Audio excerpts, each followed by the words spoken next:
Good morning, good evening, and good afternoon. It's Shirley with Spirit of Matter in my In Between Eclipses Intensive.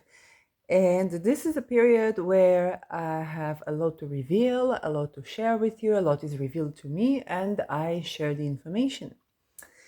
We are between the Libra eclipse and the April 8th eclipse in Aries, for which the world is going to need as much info as possible. Um, so I'm just going to go by two occasions. One of them was earlier today. I was asked about the kidneys. What do the kidneys mean? So as an astrologer, the kidneys immediately, I think Libra, tropical Libra.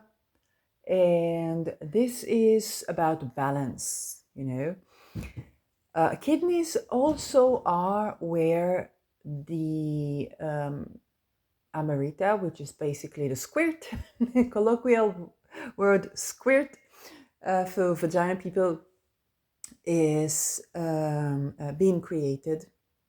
And what do we know about this is basically, it is also where urine is being created. Okay, so this is where it's a point of excretion.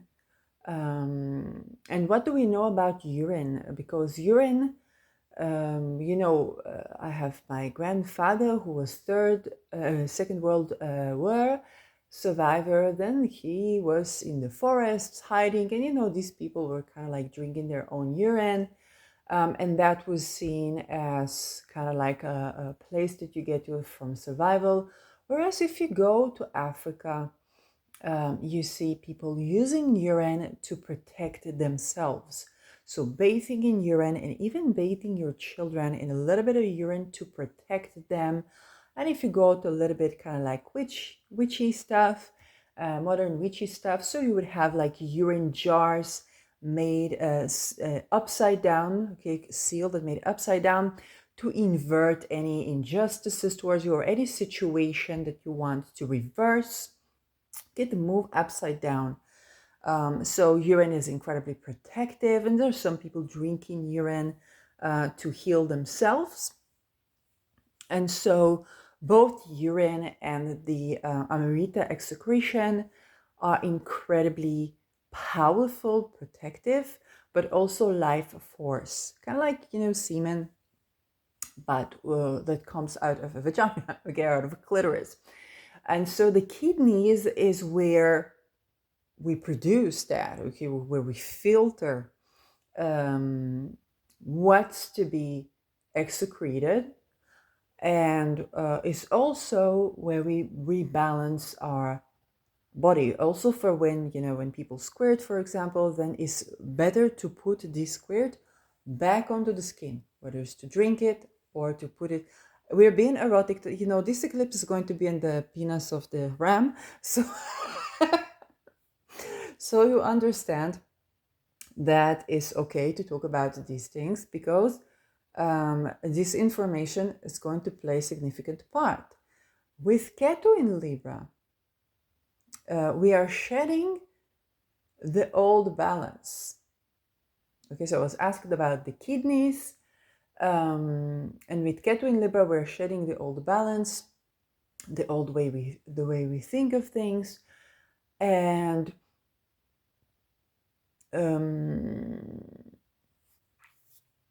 let's see. The conversation went about it as I was talking also about the Rahu in Aries. And I said, well, we're getting to the point where we have to redefine ourselves and what we want, what we do want. Okay? And to be a part of a union, of a relationship, which is more the Libra part, you have to know who you are and what you want. Because if you don't know who you are, what is your interest, then you don't know. You cannot be a part of a genuine, authentic relationship, also on an international level, and we see this both on a mundane level. And the person asked me, kind of like, said, the world is being balanced. And I was like, well, you could call the Second World War the world is being balanced. And I'm like, okay, I got my answer. So that was one event. And these things are a little bit ominous in between eclipses. being asked about the body part that is associated with Libra before, in between those eclipses, is obviously ominous.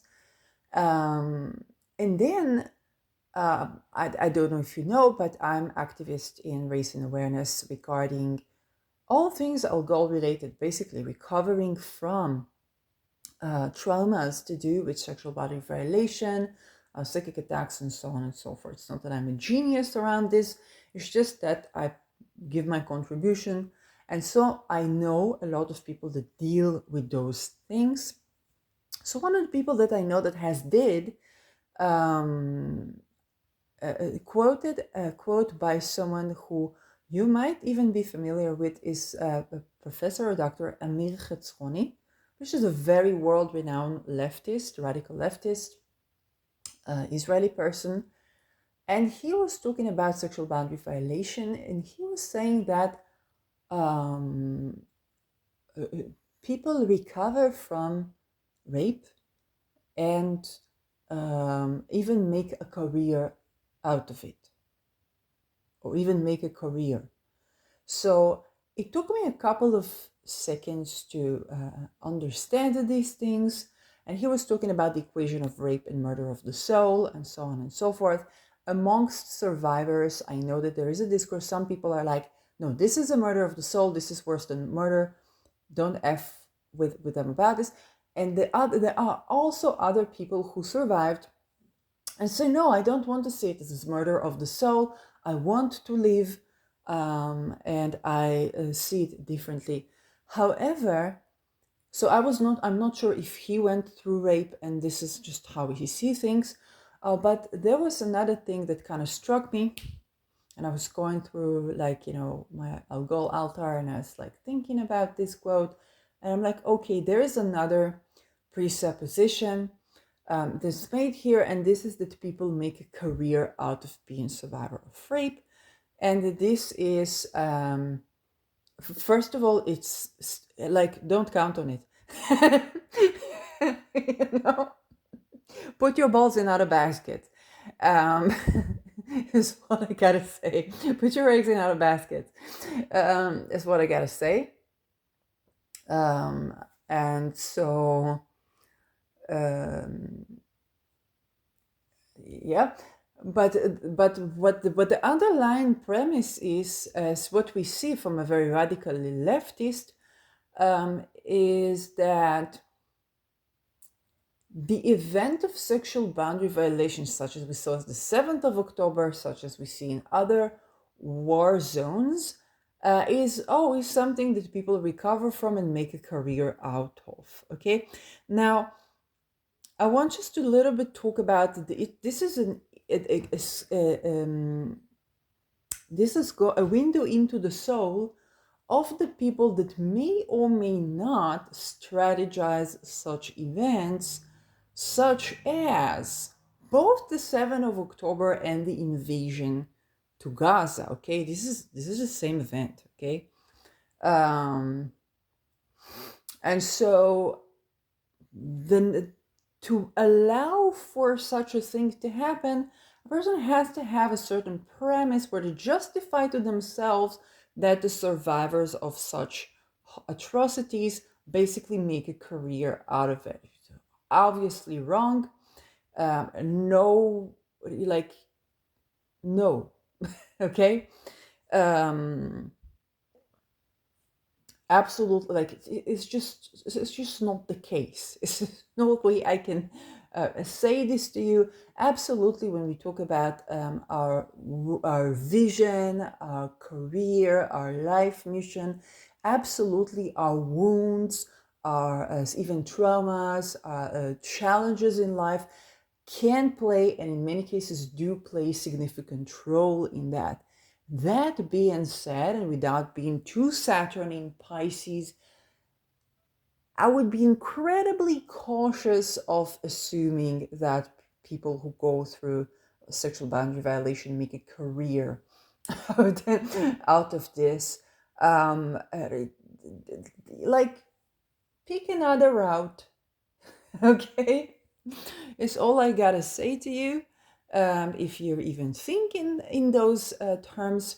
But what's even taking me back to kind of like the Me Too Academia era is this notion that people make a career out of being a sexual boundary violation victim, and how this plays a role in the design of mass events where people are going through atrocities, and sexual boundary violation. And this is not about the specific, about the Mechatroni, but this is definitely kind of like a window into the soul of those who design these events and what they could be justifying themselves this with. Okay, it's kind of like, hey, people can recover from that and they can make a career out of it. Mind you, the way that I ran into this was a person who went through sexual boundary violation. They have did, which basically means that they have a couple of personalities, and their page is basically made out of each personality writing their own worldview in different times, and so and so. Uh, yes, it's not about them making a career. They don't make money out of it. They're just trying to exist. And there is a form of very public visibility type of existence, because when a person is not present in their body, then the sensory system, and the publicity of their existence is becoming a coping mechanism, sort of like if this is written and later another personality can go to that Facebook page is very open, this is written, and they can have somehow connection with people. It's not about making a career out of it. It's not someone that can sustain the stress of having like a world-renowned career, and usually these people are also not like they're not in the limelight. There are many other things involved, even if they don't have deed. So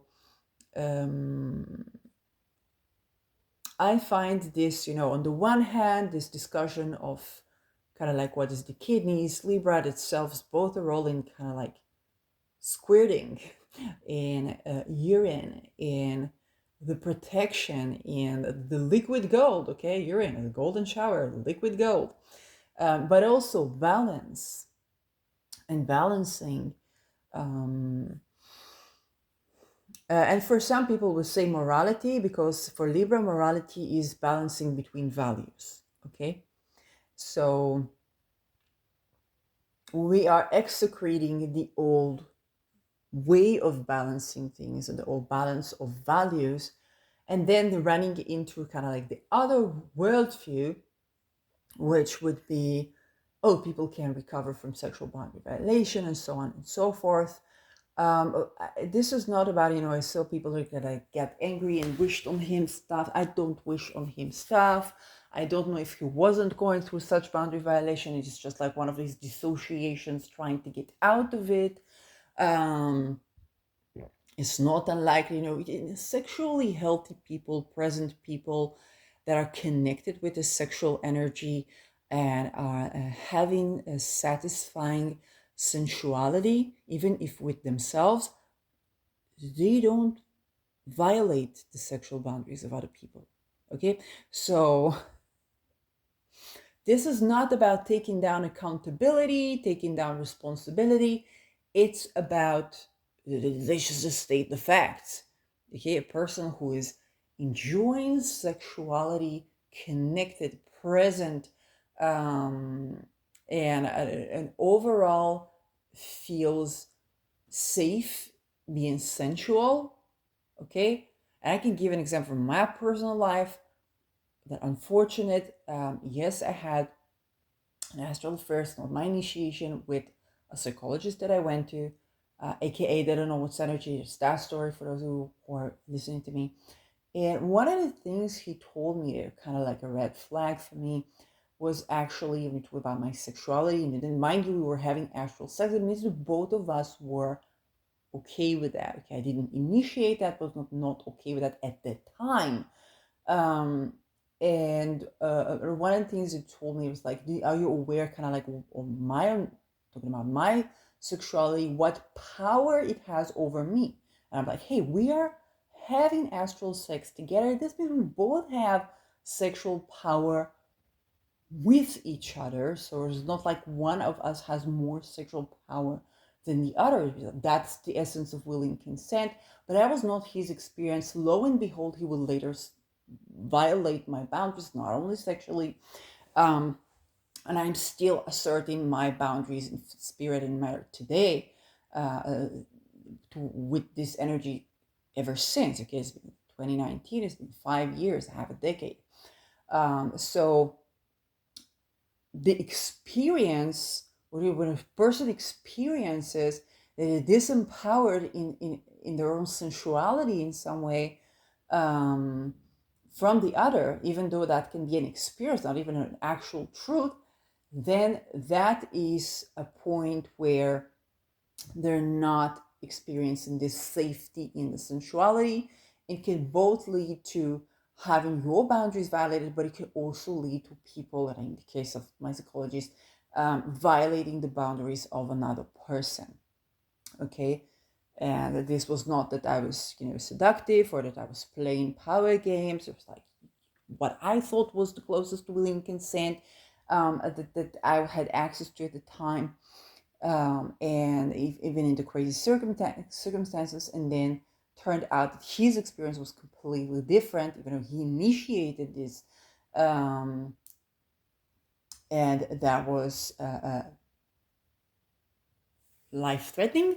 So what I want to emphasize on this, that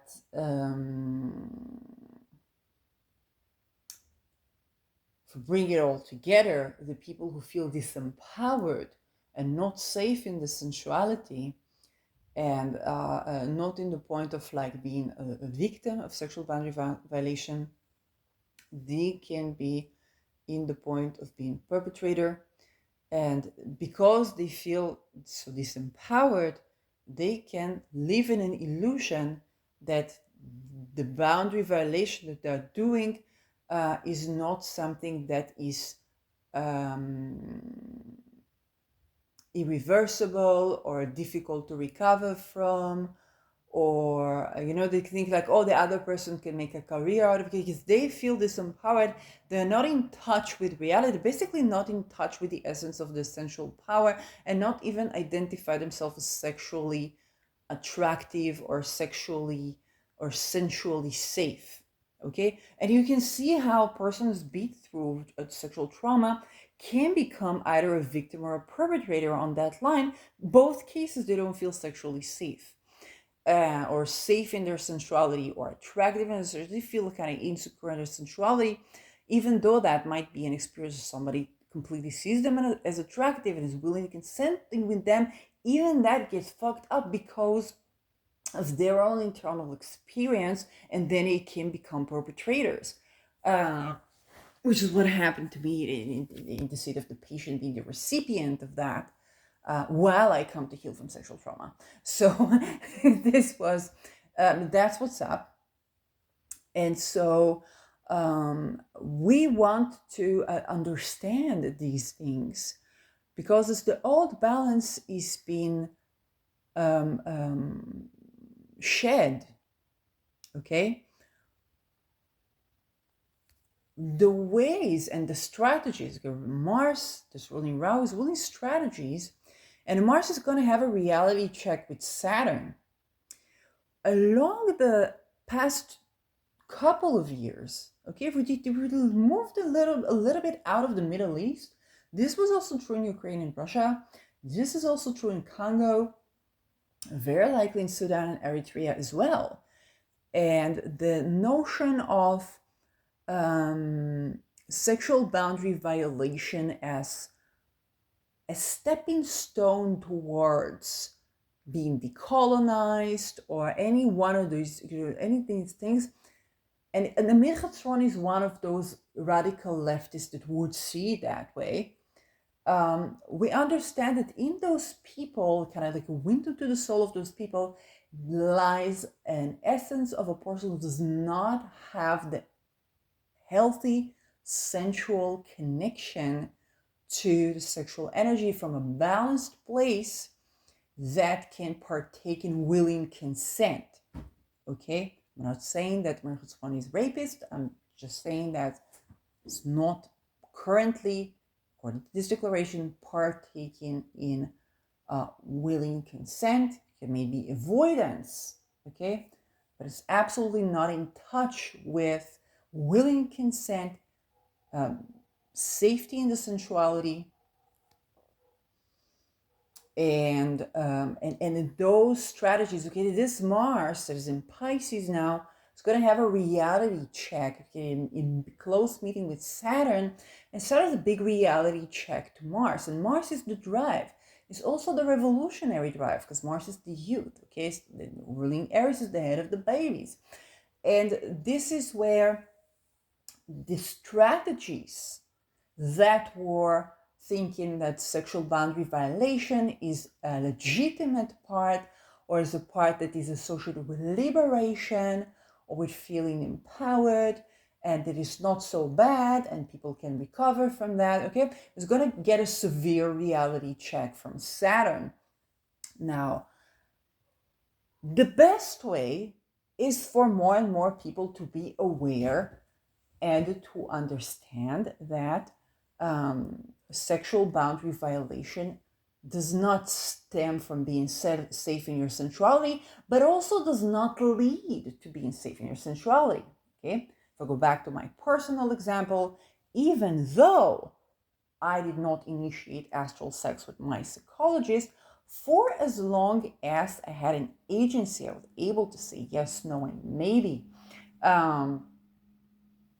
In this encounter, more or less, I felt that this is the closest to willing consent. That being said, it wasn't even because he was a psychologist or in a position who wasn't supposed to do what he did. It was because he internally felt disempowered, even though he initiated and even though he responded positively, still felt disempowered. That led him to violate my boundaries, to threaten my life and whatnot. So it's kind of like, even though everything was up until that point okay, the very internal experience of being sexually disempowered, even when the person is responding to you positively, that led him to bifurcate towards the direction of perpetrator. Okay, and this is very important. It's very important to understand the sexual boundary violation, not only rape, anything that messes up with someone's identity, someone's sexuality, somebody's psychology. Not only does it not stem from lack of, feeling sensually safe, but it also does not lead to safety in your sensuality. Definitely does not lead to land. Okay, we saw the 7th of October. The word is horrid events, which ended up with a giant response. Okay, it's not about justification. It's understanding that sexual boundary violation does not lead to emancipation, and is actually connecting with your sensuality and attending to what I do want, what I do like. It can be a process, it can be a very lengthy process for some.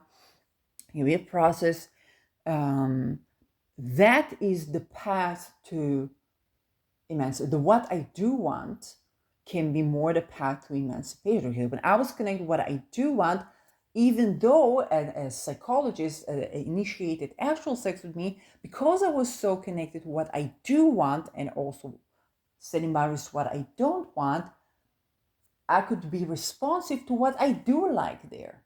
Okay? But if he felt disempowered sexually, then bifurcated to violating my boundaries, yeah, I had to protect my life. Um, and so it's not the violation of another that leads to emancipation. Okay, it's the what do I do want in here?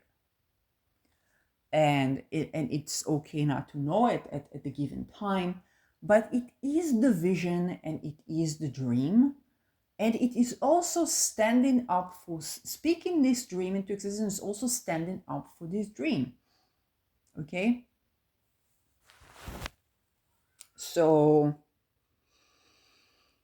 and again, I'm calling in Procyon, because not just algol here, I'm calling in Procyon, which tends to those things that that are points of interferences. I talked about denucleification earlier, celebrating, commemorating Vanunu.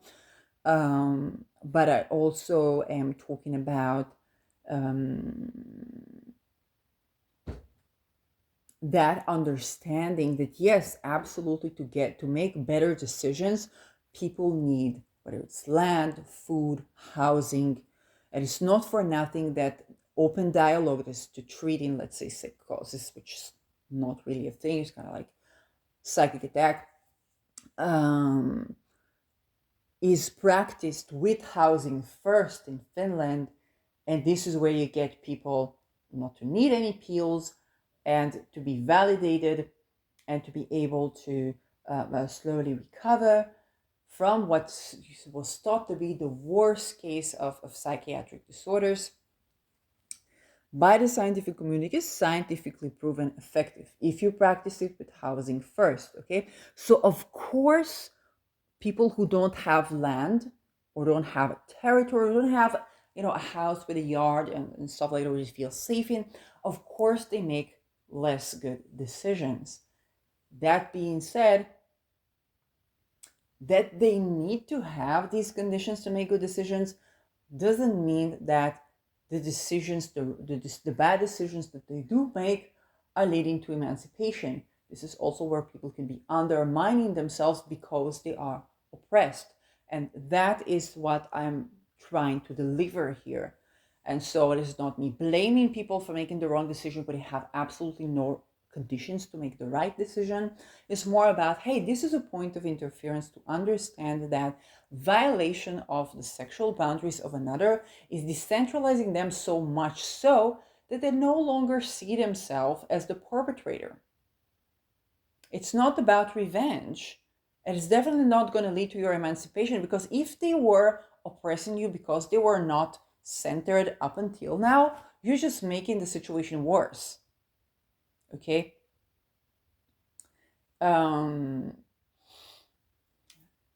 Tending to the what I do want, and the sensuality, the sexuality. More we can talk about connecting with the sensuality and the sexuality in a healthy and centered way, and it can be a lengthy process for people. For those who are not asexual, but if for asexual, connecting with your desires, what you do want in life. Okay, for sexual people, the sexual energy is going to play a part in your ability to even understand what you desire in life. Okay, you could be desired to be a movie maker. It doesn't matter. The sexual energy is the drive, the passion. I do advocate for Mars as the drive and the passion. To clear the path of the sexual energy is to practice the sensuality from an unabashed, pure place, pure intent, pure passion. There's nothing wrong with being passionate, nothing wrong with being sensual, there's nothing wrong with having desire. You know what you do want, you can participate in a conversation between various people who have various interests and various desires and various dreams. Okay? And so this is also very much the place where we at. We are Rahu in Aries, the new. Okay, the head of the baby, the new, the I am. Okay, so the more we can cultivate that, and the more we can go to the what I do want, and I know when a person is going through a struggle, especially if it's sexual boundary violation, especially if it's like having no land or no housing, is challenging to do so. Still, the more we can tend to that, and the more awareness that we have as a world, okay, the more you are on the periphery of the problem, you are able to see things more concisely. The more you're not buying into the, hey, rape is a part of war, rape is a part of emancipation. Rape is not a part of emancipation. Okay, rape is undermining emancipation. Any attempt that you make towards emancipation, sexual boundary violation is something that holds you back from those things, because you're basically creating a pollution around your own essence of desire and your own fluids. Okay, I talked about sperm count in the past, and now I'm talking also about the kind of the amarita, and those excretions. To have them in a good energy is purification also of our consciousness, and this is a process. The more we hold on to this wisdom, the more we, it's not even holding on, the more we letting go and shedding the sexual shame, the religious contempt for the feminine diamond, whether it's Algol or Lilith or Medusa Gorgona or Aphrodite, Ishtar, Ereshkigal, and even Aries. The more we are centered in understanding there's a place for Zeus and there's a place for Medusa. There's a place for Poseidon, there's a place for Medusa. There's a place for Aries, there's a place for Mars, there's a place for Venus, a place for Ishtar, there's a place for Ereshkigal, okay? Or if you're going towards more like African deities, there's a place for the Orishas of Oya and Ushun. And there is a place for the masculine deities. Okay, there's a place for Sekhmet and for Bastet. There's a place for Ma'at, and there's a place for Ra. So this is where we do not condemn the life forms. What we do understand is that the more we are in the I am, the autonomous, the more we are able to participate in a community, a connection, and a conglomerate of beings and of deities. That is accessed through our life energy, through centering, through soil and soil building. Okay, soil building is the, wow, there's so much to talk about this. I'm going through this process myself. Being part of soil building is beyond. The soil holds the seed, that holds the roots, okay, that holds the trees. Okay, it's that powerful. To be a part of building soil is the essence of the essence of the essence of entrepreneurship. So good for Aries Rahu. So good for Aries Rahu. On Earth, we are on Earth, okay? And so if you want to look a little bit about soil building, you can look at forestation in Sahara, where only by moving soil and creating these half moons that are digging into the ground and allowing the little rain that falls to fall into these and be preserved in the half moon shape that is dug a little bit deeper with the holes in it, kind of like for plants, without planting a thing, without watering the region. A forest grows in a freaking Sahara. The dunes of sand become a lush forest without watering the area unnaturally, without planting a single tree. Okay? That's the power of building soil with your hands. Okay? So, something I highly recommend. It's a purification. I also want to mention a more like the holistic level. This thing is going to change your psyche. It's going to purify your psyche. It's going to dissolve anything that was sitting on you. I had things that were sitting on my psyche for like decades, and suddenly I dig into the ground, and those things disintegrate as well. So it's a process of purification. Um, and also those who do like bowls from mud or Dora Dango, kind of like this thing, if you just kind of like uh, pull water in and then kind of like build it into a ball. Um, Excellent, you're creating something with the soil. Bombastic energy. Okay, bombastic energy. This is the greatest denucleificator. Talked about this in another video. Why?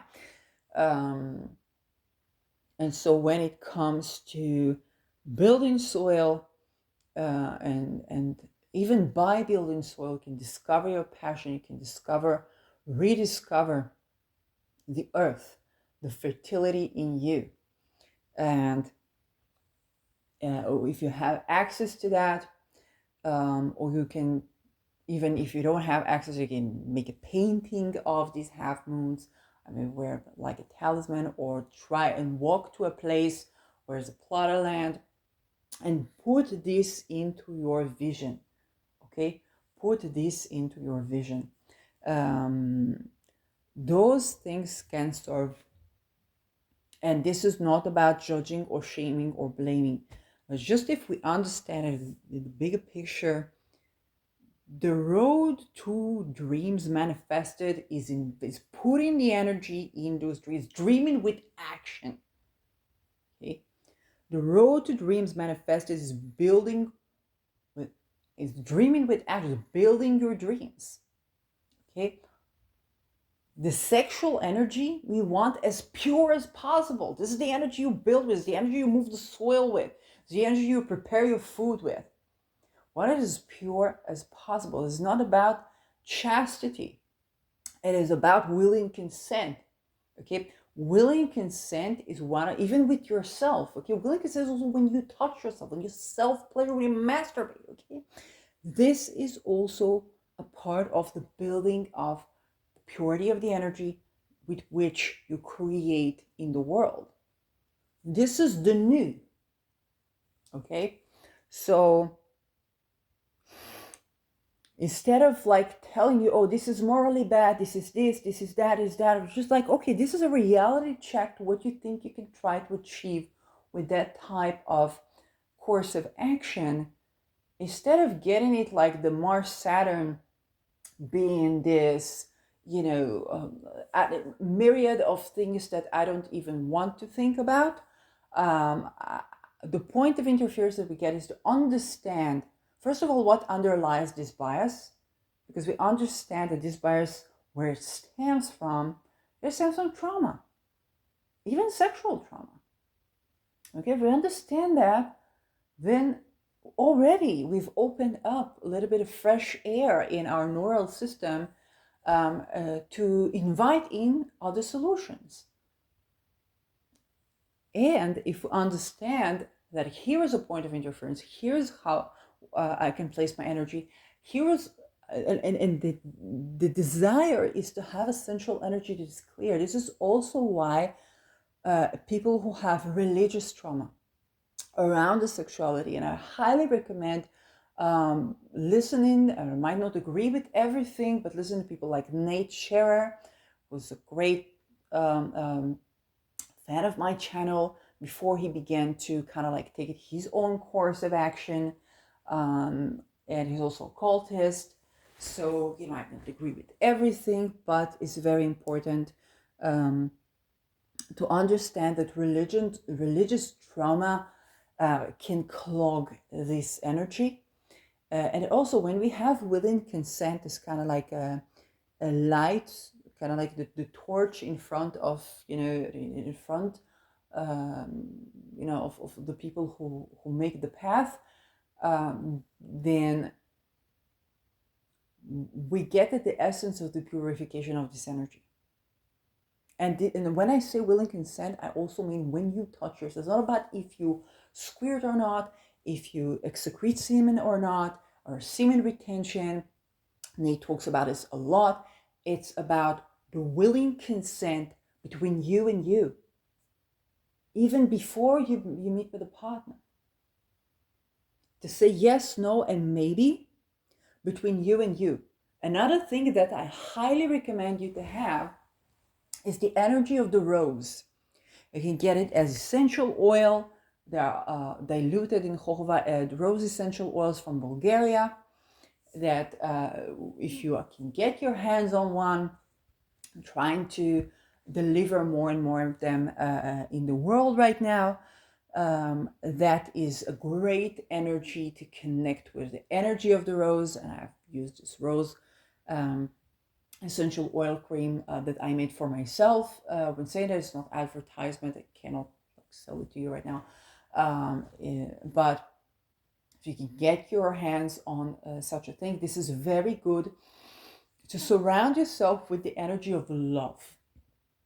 It also pertains to the sensuality, and is very important, especially if you have situations where, whether it's because of religious trauma or other traumas, your sensuality has been in a place where even when you want to be with you, it's difficult for you to be patient with yourself, or there are intrusive fantasies or intrusive things.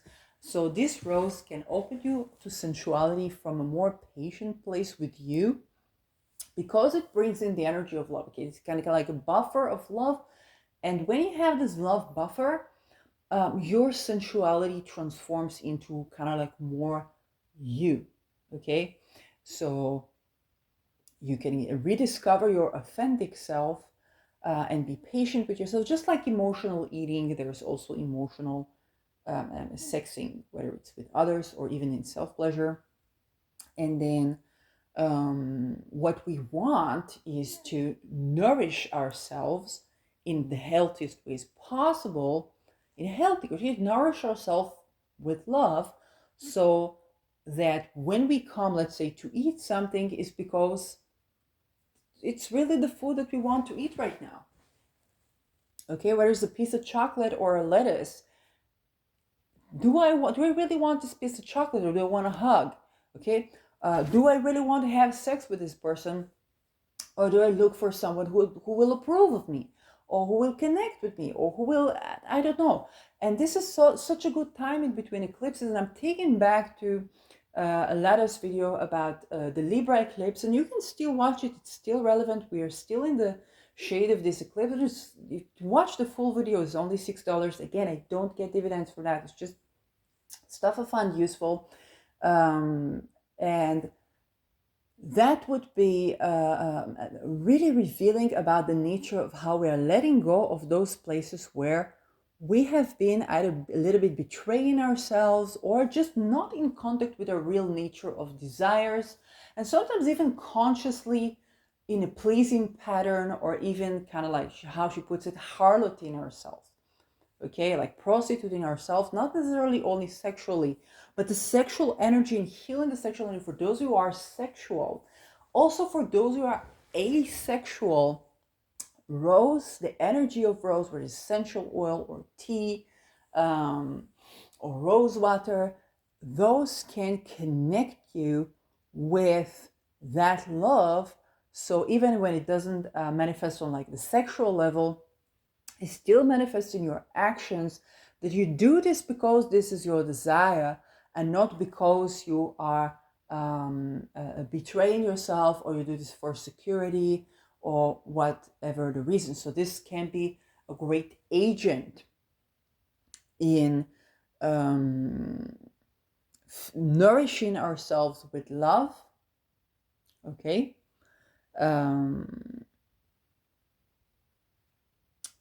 Yes, there are other things that may be useful, but they can be more selective. You know, rose is pretty much like the overall love frequency, and set the intention to nourish yourself with love and absorb a nourishment. If you're working with talismans, you can work with talismans around this. It could be moon talismans. But again, I'm not here, talismans, the nature of talismans are very personal. So I cannot recommend like an overall thing, especially not when it comes to moon workings. Moon workings are intense. Another possibility is if you already have a rose quartz, whether it's Madagascar or not, rose-colored crystals. If you already have, why am I saying that? It's because we are at the changing time, and Saturn in Pisces, Saturn rules crystals, and the dissolution of something around crystals, the Saturn in Pisces. I don't have recommendation around purchases because we know that these crystals are produced in a certain way, and in many cases non-ethically. If you can get your hands on an ethically sourced crystal from the miner who mined it themselves, who went into the mine. Okay, I know Dan Hurd.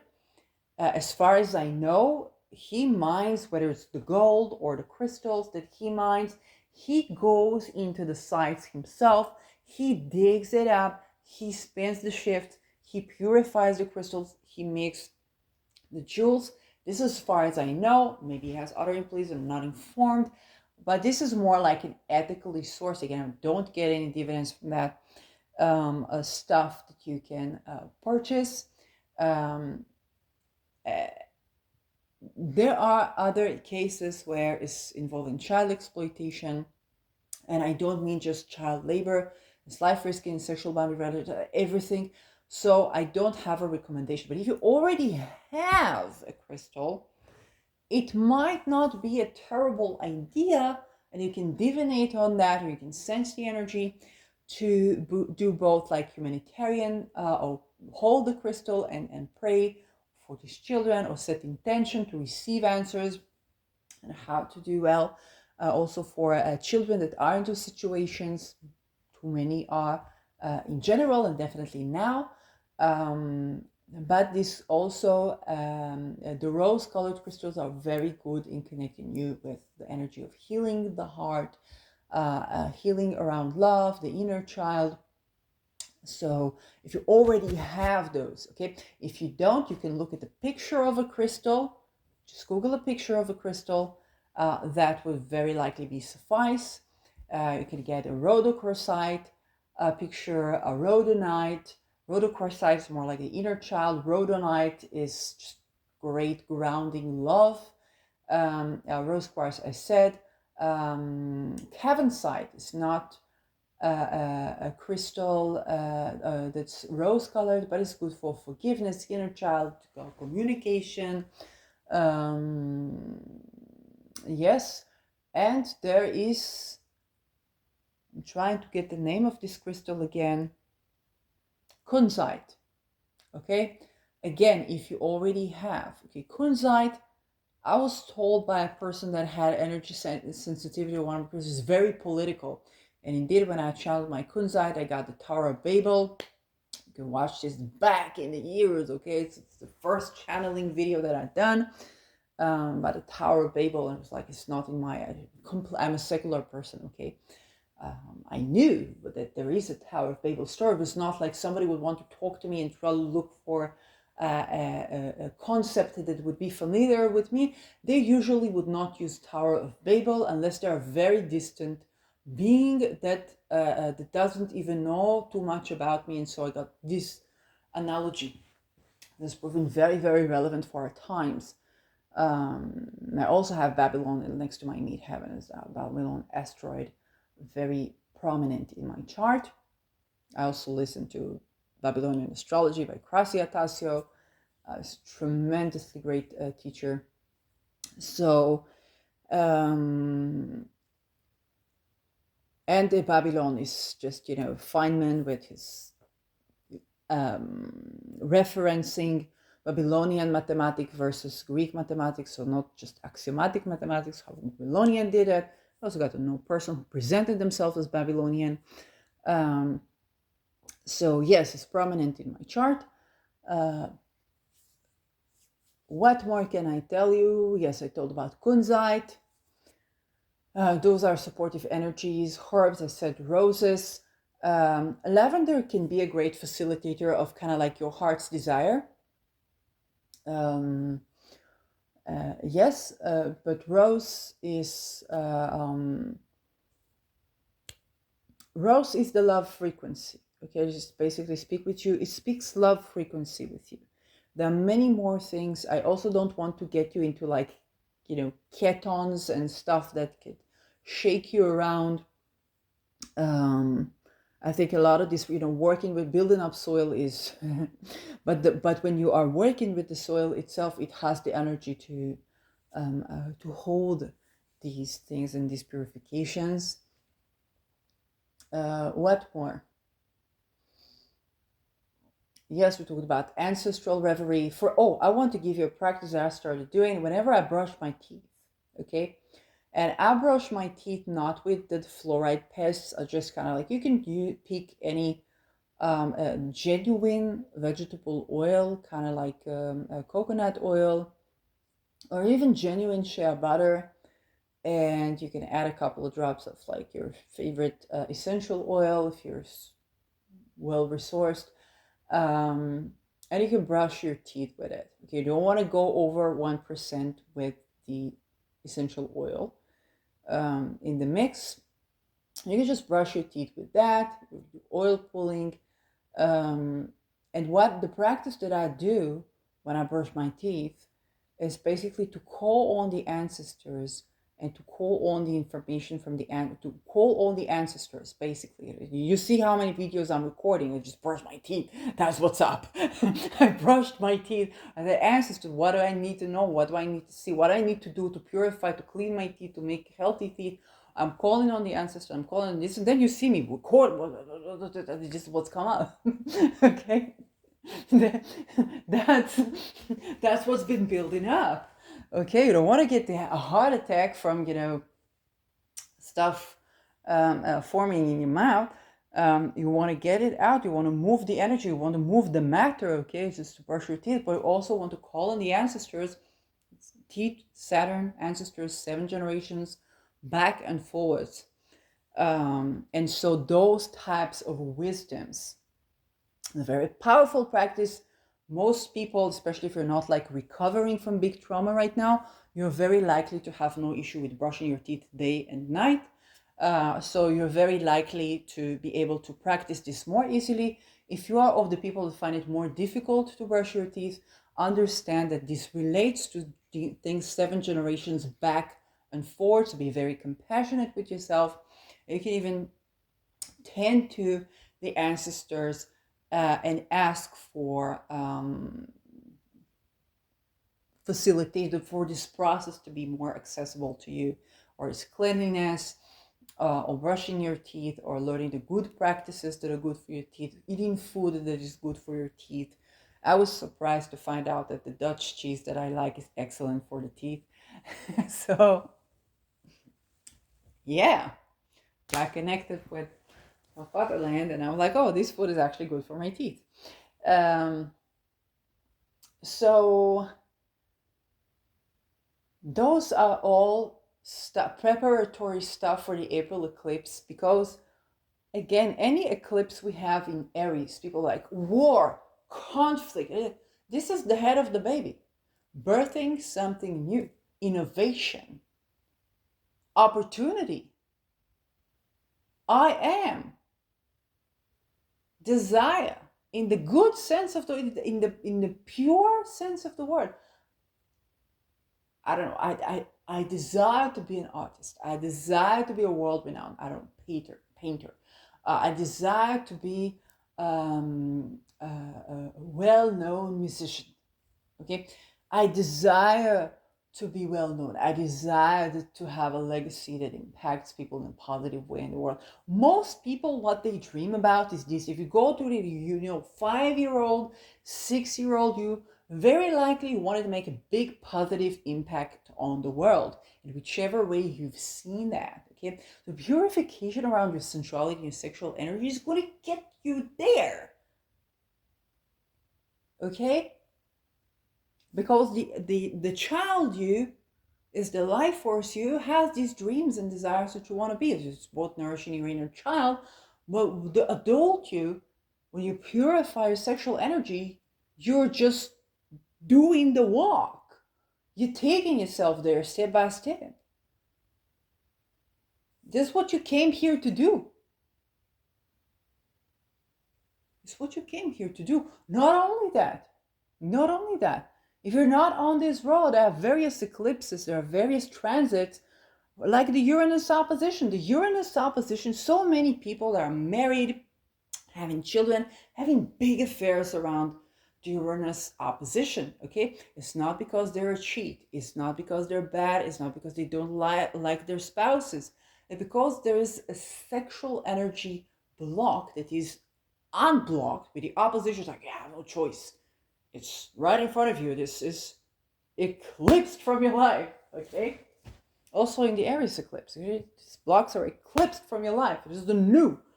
And so when you talk about the Uranus oppositions, people get into deep affairs. What do these deep affairs do? 99% of the time, 99% of the time, okay, hey, you had this dream when you were 5 years old, 6 years old. You weren't, like, this dream was not something you just throw in the trash can and let somebody else recycle. It's your dream. You were dreaming it when you were a child. Okay, wake the fuck up with a big F. Okay, this is what these big O's are about. You meet someone, you might be completely incompatible, but they ignite the inner dream in you in a way that your humdrum relationship does not ignite. That's why people cheat when around the Uranus. It's not like the entire story. I'm not going to try to step around here, but it's the Uranus opposition. So it's that important, and it happens through the purification of the sexual energy.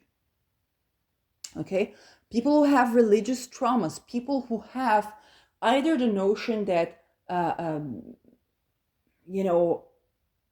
men, deities, or the men in the divine is bad or toxic or this or that, or people that have a difficulty to get in contact with their own Mars, their own aggressive energy, but aggressive in the sense of the I am. Okay, this is my passion, this is who I am. Anybody that tries to, that doesn't respect that, they get the aggressive side, okay? They get the assertive side, but there's also aggression to back it up. So this is the I am. So too, because I am. When a baby is kind of growing, into this stage where, I pet my kitten. She likes me petting her and everything is fine. Okay, if I do something wrong, her way to tell me, like, darling, this is no more, is to take her paw with the nails and path. Okay, my parent was here. They got one path, and I don't understand. They were done with it. Okay, up until now it's good. From now, path. Okay, and then you need to learn how to do this path, so this builds into assertion. It's the maturation of Mars. I'm not sure it's at 28. So this is a part of the I am. And to be able to say this very powerful, passionate no allows you to participate safely in the sensuality, in intimacy, in connection, in the yes. So it's happened on an individual level, on a national level, on a familial level, on we the people level. Okay, and so you understand that the path is not about taking someone who didn't do anything to you and imposing yourself on them. Is not the path. Okay, but there is this little path, that not this, but this path is not about taking people, like innocent people, and violating the boundaries. This is not about that.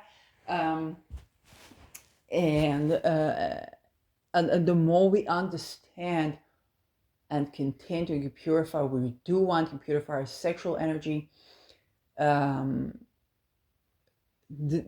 more abundance that we form each and every person in their own path and in their own process.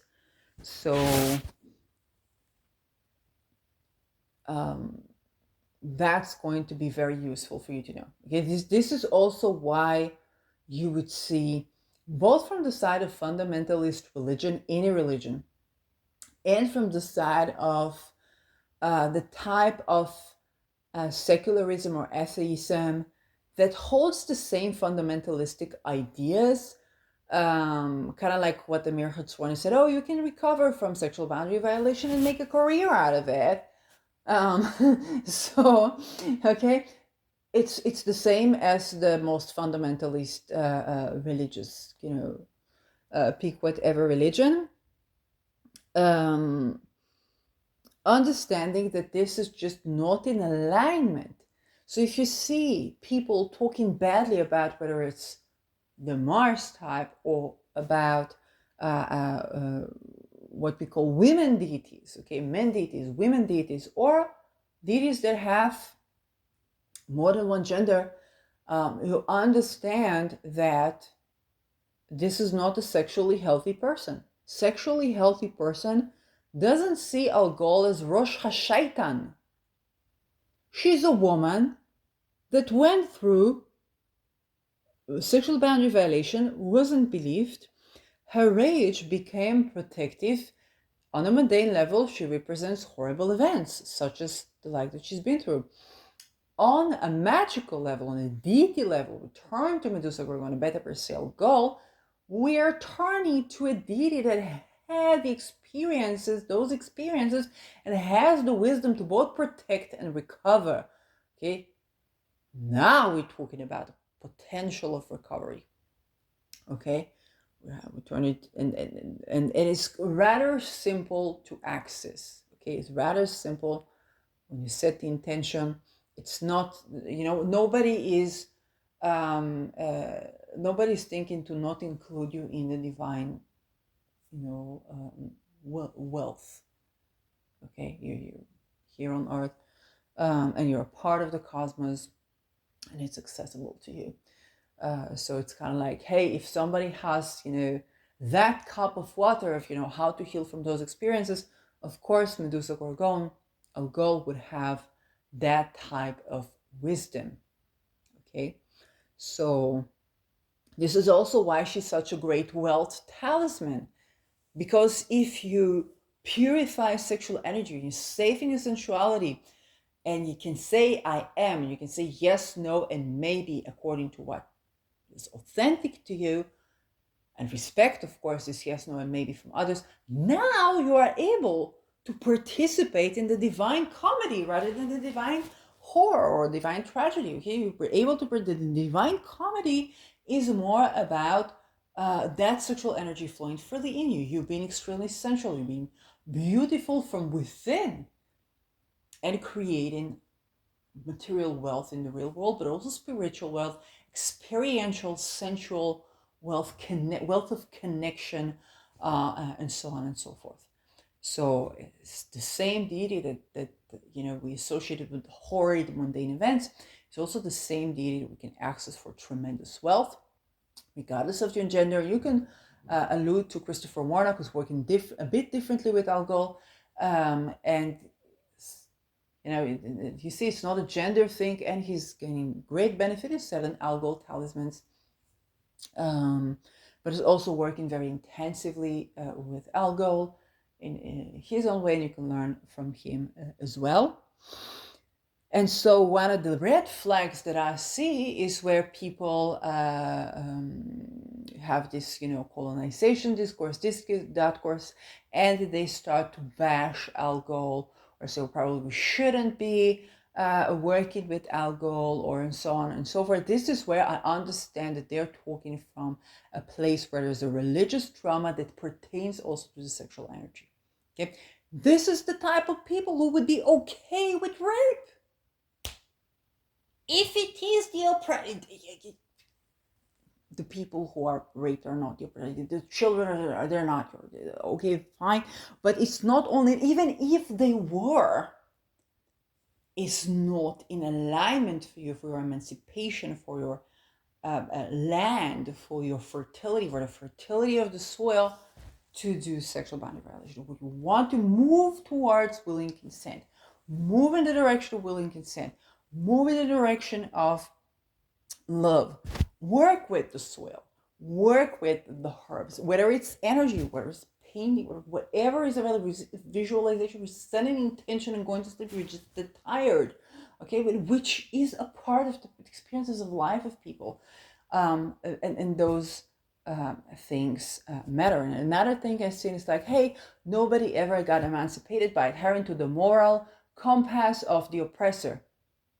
Fine. It's not about the oppressor, it's about you. It's about the I am. Who are you without oppression? Who are you without the trauma? Who are you without colonization?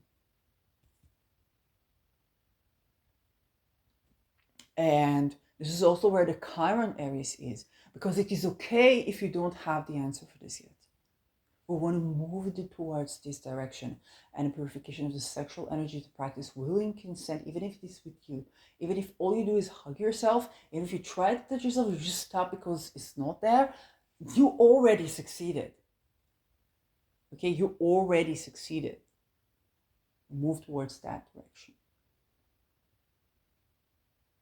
Even if you had suddenly an intrusive, I don't know, visual, you're doing something bad. If I don't know, if God forbid you're squared, or have, especially people who have semen, they have this tremendous anxiety. What happened? If I'm going to spill it? Nothing is going to happen. Okay, you're self-pleasuring. You can wear a condom if you're someone else, but yeah, if you're self-pleasuring, nothing is going to happen. Nothing terrible is going to happen. But even if you had this intrusive thought, you hugged yourself and you reminded yourself that you're divine, your sensuality is divine, and this is whether you do it with willing consent, even with you, that matters.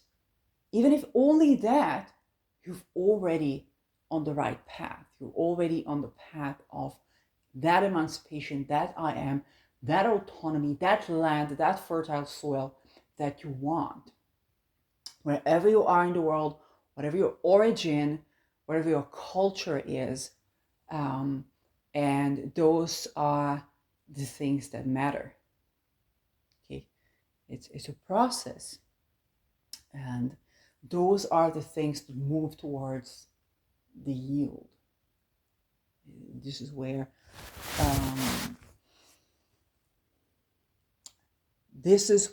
you get your autonomy. Okay, and also this is where your I am, your emancipation, your autonomy matters. This is where you're satisfied being in the world. A creative passion that upon satisfaction, you're celebrating. You're energized, not depleted. I'm not talking about the going to sleep because, after I've worked the soil, of course I go to sleep, okay? But you wake up anew. You're a new person. That's what I'm talking about. That's what I'm talking about. If you need to spill semen when you masturbate, go ahead. Get a good night's sleep. Wake up better. Wake up new. I don't want to watch nature about that. I don't have semen. Okay. I have the other system, so I can't comment on that. For my astral experiences, I can say it's like a very deep sleep, but I did hear also from testimonies of people that feel like more energized even after executing semen. And I don't know, I don't have the system, I don't know. And even if, every person has their own thing, it's not about, pyrotechnics. It's just more about removing shame and being in a line of willing consent. Before we even go to having sex with others, being in a line of willing consent with you. And that is where we want to move and what we want to practice in between eclipses. Um, and this is also great manifesting time. Okay, it's a window where we're clearing up the blockages to manifestation for our dreams, what we do want. Aries, the I am, and is fated for us to have a pivotal event that sets us on the I am. Okay, Rahu eclipses in Aries, they're not meant to break you. They're meant to set you on the I am, to break in the new. They are meant to set you on the I am.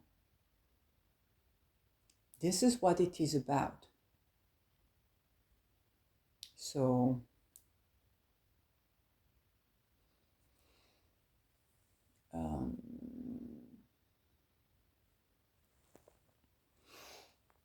yes, so you see at this time it's more like vlogging or channeling or sharing wisdom, and it is aligned.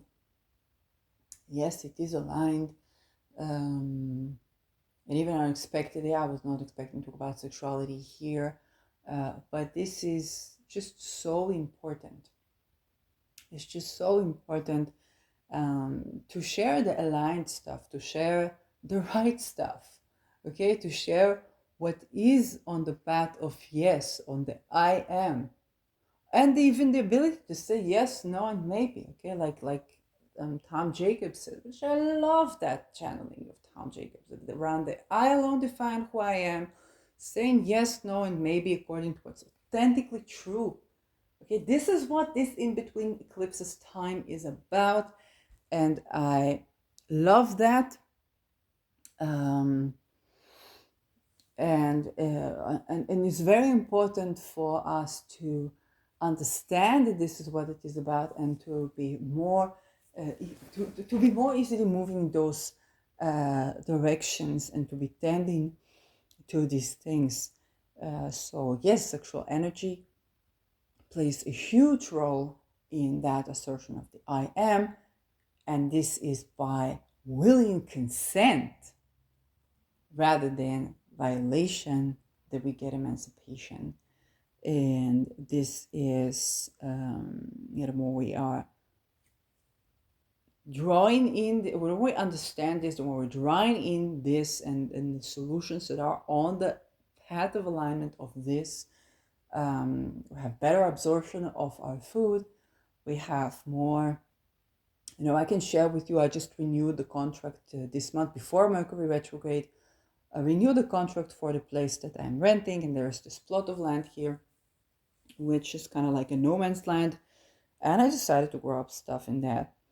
And so there was a problem, kind of like with the water, overusing water, and so this problem became like a non-issue, and I was literally told you can even grow like ships, and I don't know how to grow ships. If you want, like, you can grow whatever you want on this plot of land. And I told the landlord that with the water, you just water the trees, and it's good for me because I don't have to come and water the trees, and it's true. And I get to use water. Okay, I get to use water to water the land.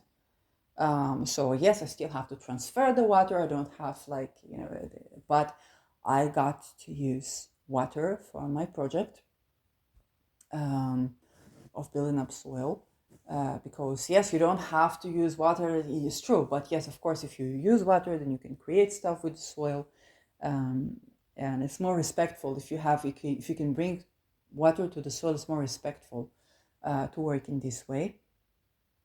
So if it's possible for you, it's the best. And that was just me investing in, taking action, and building this whenever I had the ability, of watering, of leaving these water bottles, of working up this one, working up land, and tending to the soil, and moving up the soil, that you see the resources came in. And not only that, I like, even in Israel, we don't have full food security. Up until now, we don't have full food security. Okay, I have unwritten sketch of a satire where kind of like what we call terrorists comes to a house of a Jew and they begin to complain. Terrorists like, I thought there's going to be food here, there's going to be drinks here, and the person is like, no, we don't have. Or they come to Tel Aviv. Okay, so they want to conquer Tel Aviv. But like, there's no food, there's no this. There's a little, maybe there's a leftover pizza, and a person there's just like this one, you know. Now it's coming to the summer season. It's kind of like the air condition is kind of like a one strip of the air condition because it's kind of like a portable one. You don't have money for the big one. And then maybe have a power cut, and it's kind of like, and even the terrorists asked the Israeli person, like, where were you guys for 8 hours, like in the 7th of October?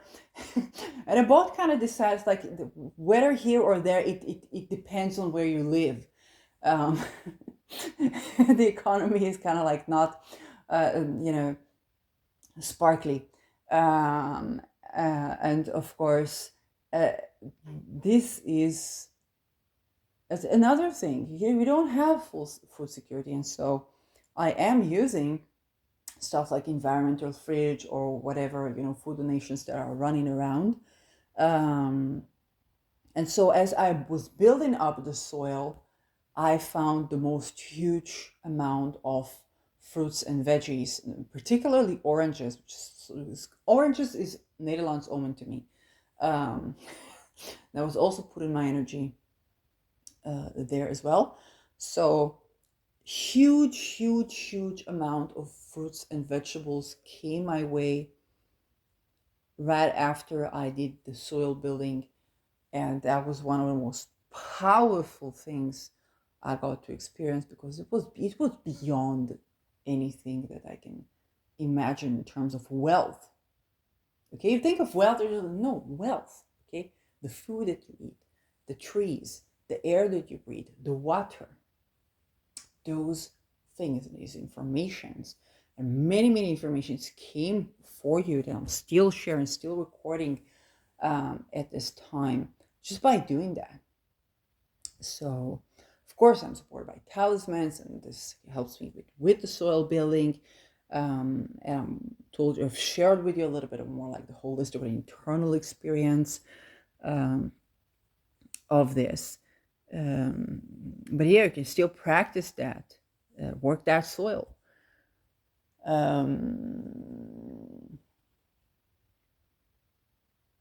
And yes, that is, if you're doing anything entrepreneurial, then building soil is a great way to food security, even on the cosmic and on the magical level. When you incorporate this inner state, this intention, whether you have talismans or not, working with you on this, you amp up the energy and the constructions. And I know right now it's kind of like not the best time to begin anything new, but it definitely is a good time to amp up what you've already started and to purify your intentions, to get a bigger vision. Venus is now invisible, I believe, so you can get a lot of info, a lot of wisdom. I want you to watch Gracia Tassio about that. I think she's also going to do a invisible Venus talisman, which is very interesting. If she does, I never thought about such election.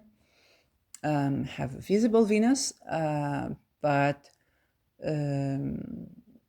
yes, it's very interesting because you get wisdom. There's not just the material thing as you get with usual Venus, which is important, but more like the cosmic level, the